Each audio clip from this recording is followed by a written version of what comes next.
क्या आप जानते हैं कि आपका एफडी में पड़ा पैसा दरअसल हर दिन कम होता जा रहा है और वो भी तब जब आपको इंटरेस्ट मिल रहा है। Stay with me. अगले 8 मिनट में मैं आपको बताऊंगी कैसे 11 साइलेंट किलर्स आपकी वेल्थ को खा रहे हैं और सबसे खतरनाक वाला वो तो आखिर में है। सबसे पहले एक अनकंफर्टेबल सच, कोई भी इन्वेस्टमेंट 100% सेफ नहीं है। आपका एफडी रिस्क है, पीपीएफ रिस्क है। आप बोलेंगे पीपीएफ में क्या रिस्क है? कमेंट कीजिए पीपीएफ, वहां आपको जवाब दूंगी मैं। यहां तक कि आपने जो पैसा घर में रखा हुआ है, biggest risk.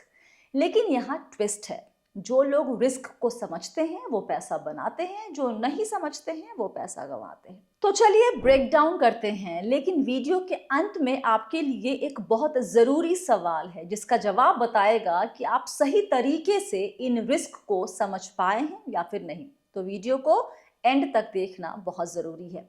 Risk number 1, business risk.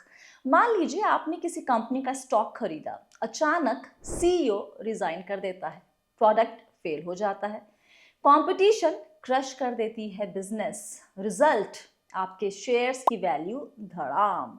उदाहरण बहुत मिल जाएंगे, किंगफिशर एयरलाइंस, जेट एयरवेज। आप भी कमेंट में नाम ऐड कीजिए। Risk 2, inflation risk, the silent thief. ये वाला सबसे खतरनाक है क्योंकि दिखता ही नहीं है। आज 100 रुपए में मिलता है एक पिज्जा, 10 साल के बाद शायद आधा या फिर एक स्लाइस पिज्जा मिलेगा।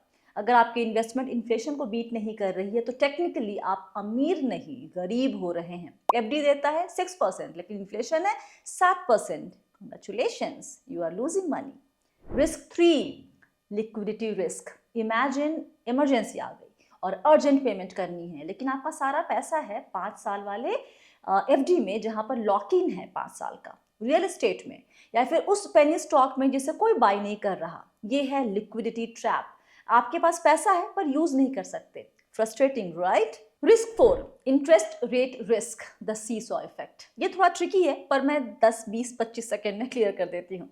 एक कनेक्शन है इंटरेस्ट रेट और इक्विटी का, दूसरा कनेक्शन है इंटरेस्ट रेट और बॉन्ड प्राइस का। पहले को समझने के लिए हमें पहले दूसरा कनेक्शन समझना होगा। इजी है, interest rate up, bond price down, interest rate down, bond price up.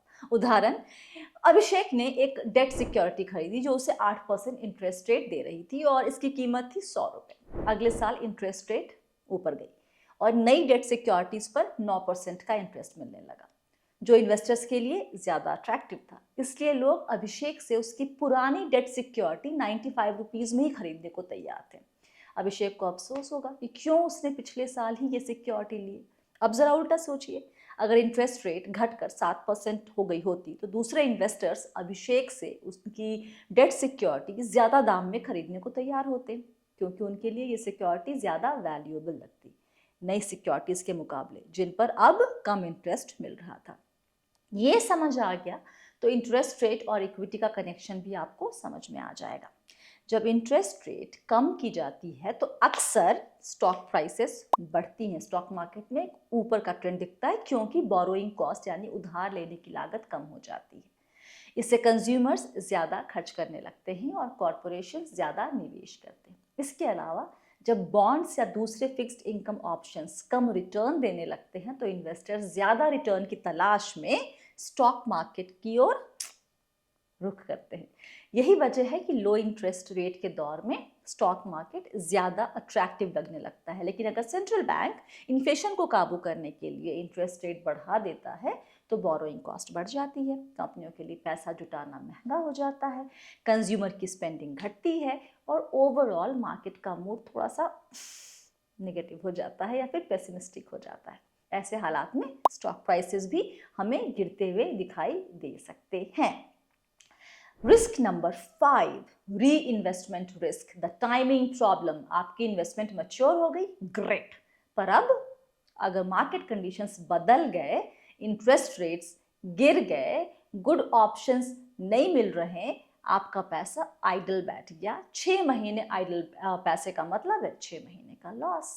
Risk 6, credit risk, the default danger. Company ने कमिटमेंट की, हम आपको इंटरेस्ट देंगे प्लस प्रिंसिपल रिटर्न करेंगे, पर कंपनी फेल हो गई, प्रॉमिस टूट गया, पैसा डूबेगा। ILNFS, DHFL, याद है ये नाम? Thousands of investors burn their money in those companies. That is called credit risk. Risk 7, geopolitical risk, the war effect. कहीं दूर लड़ाई शुरू हुई है, ऑयल प्राइसेस बढ़ गए, एक्सपोर्ट्स रुक गए, सैंक्शंस लग गए, रिजल्ट आपकी इन्वेस्टमेंट प्रभावित होगी। यूक्रेन रशिया वॉर सबको पता है, राइट? पूरी दुनिया की मार्केट्स को ढप ढप ढप कर दिया था। ट्रम्प के टैरिफ अनाउंसमेंट का इम्पैक्ट तो हम सभी को पता है, झेल ही रहे हैं। Risk 8, currency risk, the exchange game. अगर कोई कंपनी इंपोर्ट या एक्सपोर्ट करती है तो करेंसी एक्सचेंज रेट में बदलाव से उसकी सेल्स और प्रॉफिट्स पर असर पड़ सकता है।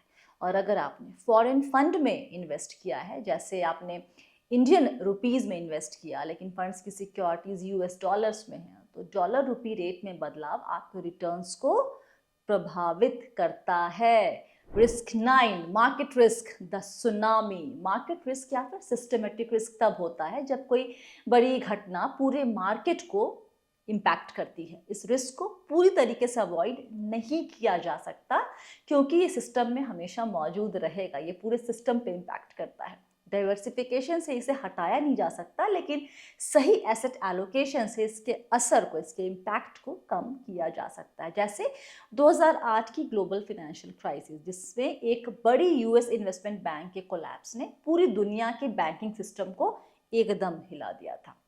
Risk 10, emotional risk, your worst enemy. सबसे बड़ा एनिमी मिरर में दिखता है। मार्केट अप, ग्रीड, सब इन्वेस्ट कर रहे हैं, मैं भी करूं। मार्केट डाउन, फियर, सब निकाल रहे हैं, मैं भी पैसे निकाल लूं। Result, buy high, sell low. Perfect recipe for loss. Warren Buffett कहते हैं, be greedy when others are fearful, fearful when others are greedy. पर करते हम हमेशा उल्टा है। Risk 11, shortfall risk, the dream killer. Shortfall risk का मतलब अपने फाइनेंशियल गोल्स तक न पहुंच पाना। जैसे आपने सोचा कि 5 साल में ड्रीम हाउस खरीद लेंगे, पर हो सकता है कि 5 साल में पैसे जुटे ही नहीं, 7 साल लग जाए। या रिटायरमेंट कॉर्पस ऐसा बनाया जो 80 साल की उम्र तक चले, लेकिन अगर आप 90 तक जी गए तो ऐसे हालात में क्या करेंगे? यही है शॉर्टफॉल रिस्क। चलिए अब आप कुछ काम करिए। आपने भी कई इन्वेस्टमेंट प्रोडक्ट्स जैसे equity mutual fund, debt mutual fund, PPF, NPS वगैरह में इन्वेस्ट किया होगा। कमेंट करके बताएं कि इन 11 तरह के रिस्क में कौन कौन से रिस्क आपके प्रोडक्ट पर लागू होते हैं। रिस्क अगर सही तरीके से समझ गए तो इन्वेस्टमेंट से जुड़े कई परेशानी आप खुद ब खुद दूर कर लेंगे। फिलहाल के लिए इतना ही। वीडियो अगर अच्छा लगा है तो प्लीज़ लाइक कीजिए, कमेंट कीजिए और शेयर कीजिए और बी वेल्दी सब्सक्राइब करना आप ना भूलें। एक एक वीडियो पे बहुत मेहनत लगती है मेरी तरफ से, तो आपकी तरफ से जो मैं उम्मीद करती हूँ वो ये कि आप इस वीडियो को लाइक करेंगे या फिर चैनल को सब्सक्राइब तो ज़रूर कर लेंगे। वक्त देने के लिए बहुत बहुत शुक्रिया। याद रखिए आप हैं मेरे यानी स्वाति के साथ और हम सब हैं बहुत ही सावधानी और समझदारी के साथ अमीर बनने के सफ़र पर। Stay blessed, healthy and be wealthy.